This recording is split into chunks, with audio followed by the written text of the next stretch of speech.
ಇಂಥ ನಿರುದ್ಯೋಗ ವಿದ್ಯಾವಂತರಿಗೆ ಏನು ಹೇಳೋದಕ್ಕೆ ಇಷ್ಟಪಡ್ತೀರಿ? ಯಾವ ರೀತಿ ಅವರಿಗೆ ಗೈಡ್ ಮಾಡ್ತೀರಿ?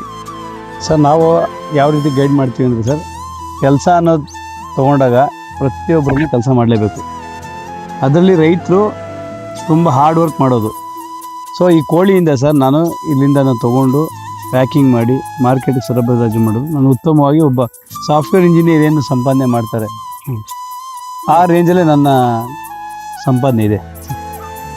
ಅಂದ್ರೆ ಒಂದು ಅತ್ಯುತ್ತಮವಾದ ಲಾಭಾಂಶವನ್ನು ನೀವು ಪಡೀತಾ ಇದ್ದೀರಿ ಅಂತ ನೀವು ಹೇಳ್ತಿದ್ದೀರಿ. ಖಂಡಿತ. ಅಂದ್ರೆ ಇಲ್ಲಿ ಹುದ್ದೆ ಯಾವುದಾದ್ರೇನು ಮನಸ್ಸಿಟ್ಟು ಮಾಡಿದ್ರೆ ಎಲ್ಲವೂ ನಮಗೆ ಲಾಭ ತಂದು ಕೊಡ್ತಕ್ಕಂಥದ್ದು. ಗುರಿ ಚೆನ್ನಾಗಿದ್ರೆ ನಾವು ಅಂತ ತಲುಪೋದು ಕಷ್ಟ ಅಲ್ಲ ಅಂತ ನೀವು ಹೇಳ್ತಾ ಇದ್ದೀರಿ. ಖಂಡಿತ ಖಂಡಿತ. ಬಹಳ ಸಂತೋಷ. ಈಗ ಇನ್ನೊಂದು ವಿಚಾರ ತಮ್ಮ ಬಗ್ಗೆ ಕೇಳ್ಪಟ್ಟಿದೆ. ಕರೋನಾದಂಥ ಸಂದರ್ಭದಲ್ಲಿ ಹಲವಾರು ಇಂಡಸ್ಟ್ರಿಗಳು ಮುಚ್ಚಾಕಿದ್ವು. ತುಂಬ ಜನ ಉದ್ಯೋಗ ಇಲ್ದೇ ಊರಿಗೆ ಮರಳಿ ಹೋದರು. ಬಹಳ ಇಂಡಸ್ಟ್ರಿ ಬಿದ್ದೋಗಿದ್ವು. ಅಂಥ ಸಂದರ್ಭದಲ್ಲಿ ಕೂಡ ನೀವು ಸುಮಾರು 16 ಕುಟುಂಬಗಳನ್ನು ನಿಮ್ಮ ಕಂಪ್ನಿಯಲ್ಲಿ ಇರಿಸ್ಕೊಂಡು ಊಟ ಹಾಕಿ ಅವ್ರಿಗೆ ಉದ್ಯೋಗನ ಕಂಟಿನ್ಯೂ ಮಾಡಿದ್ರಂತೆ.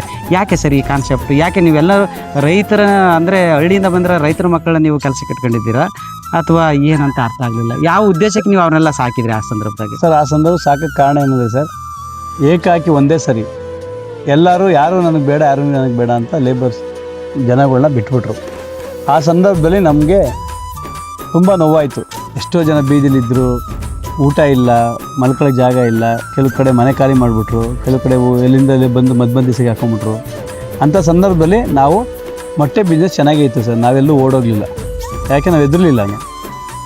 ನಮಗೆ ಆ ಭಯ ನಮ್ಮಲ್ಲೇನು ಕಾಣಲಿಲ್ಲ. ಸೊ ಹಾಗಾಗಿ ನಾವು ಇದ್ವಿ. ನಾವಿದ್ದಂಥ ಸಂದರ್ಭದಲ್ಲಿ ಆ ಥರದ ಸಂದರ್ಭ ತುಂಬ ಸಿಕ್ತು ನಮಗೆ. ತುಂಬ ಜನ ಊಟ ಇಲ್ಲದೇ ಸಮಸ್ಯೆ ಸಿಗಾಕೊಂಡು. ನಿಮ್ಮ ಸಾಮಾಜಿಕ ಕಳಕಳಿ, ನಿಮ್ಮ ಒಂದು ಕಂಪ್ನಿಯಲ್ಲಿ ಕೆಲಸ ಮಾಡ್ತಕ್ಕಂಥ ಸಹೋದ್ಯೋಗಿಗಳ ಮೇಲಿರ್ತಕ್ಕಂಥ ಪ್ರೀತಿ ವಿಶ್ವಾಸಗಳು ಇವೆಲ್ಲವನ್ನು ನೋಡಿದಾಗ ಯಾರೋ ರೀಸೆಂಟಾಗಿ ಒಂದು ಸುದ್ದಿ ಕೇಳಿದೆ, ತಮ್ಮ ಕಂಪನಿಗೆ ಪ್ರೈಡ್ ಆಫ್ ಕರ್ನಾಟಕ ಅವಾರ್ಡ್ ಏನೋ ಬರ್ತಾ ಇದೆ ಅಂತ ಕೇಳಿದ್ದೆ. ಎಷ್ಟು ಖುಷಿ ಆಗ್ತಿದೆ ಸರ್ ನಿಮಗೆ? ಸರ್ ನನಗೆ ಒಂದು ಕಡೆ ಖುಷಿ ಆಗ್ತಾಯಿದೆ, ಆದರೆ ಒಂದು ಕಡೆ ಏನಂದರೆ ಅವರು ಇಷ್ಟು ನಾವೆಲ್ಲೂ ಗುರುತಿಸ್ಕೊಳ್ಳೋಕೆ ಇಷ್ಟಪಟ್ಟಿರಲಿಲ್ಲ. ನಾವೇನು ಮಾಡಿದ್ರು ನಾವು ಮಾಡಿದ್ದೀವಿ ಅಂತ ತೋರಿಸ್ಕೊಳ್ಳೋಕೆ ಇಷ್ಟಪಟ್ಟಿರಲಿಲ್ಲ.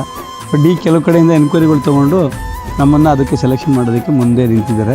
ನಮ್ಗೆ ತುಂಬ ಹೆಮ್ಮೆ ಆಗ್ತೈತೆ. ತುಂಬ ನಮ್ಮ ಬಗ್ಗೆ ಅವರು ತುಂಬ ಹಿಂದೆಗಡೆಯಿಂದ ನಮ್ಮನ್ನು ಅಬ್ಸರ್ವೇಷನ್ ಮಾಡಿ ನಾವು ಮಾಡೋ ಒಳ್ಳೆ ಕೆಲಸಗಳನ್ನ ಅವರು ಎತ್ತಿಡಿತಾ ಇದ್ದಾರೆ. ತುಂಬ ಸಂತೋಷ ಆಗ್ತದೆ. All the best sir. ಮುಂದಿನ ಫ್ಯೂಚರಿಗೆ ಶುಭವಾಗಲಿ. ಹೀಗೆ ಬೆಸ್ಟ್ ಬೈ 10 ಹಲವಾರು ಉದ್ಯೋಗಾರ್ಥಿಗಳಿಗೆ ಉದ್ಯೋಗನ ಕೊಡಲಿ. ಯುವಕ ನಿರುದ್ಯೋಗಿ ಮಿತ್ರರಿಗೆ ಉದ್ಯೋಗ ಅವಕಾಶಗಳು ದೊರಕುವಂತೆ ಮಾಡಲಿ, ಪ್ರೇರಣೆಯಾಗಲಿ. ನಿಮ್ಮ ಪ್ರೇರಣೆ ಇಡೀ ಯುವ ಸಮುದಾಯದ ಮೇಲೆ ಪರಿಣಾಮ ಬೀರಲಿ ಅಂತ ಹಾರೈಸ್ತಾ ಮತ್ತೊಮ್ಮೆ ಸಿಗೋಣ. ಆಗಲಿ ಸರ್.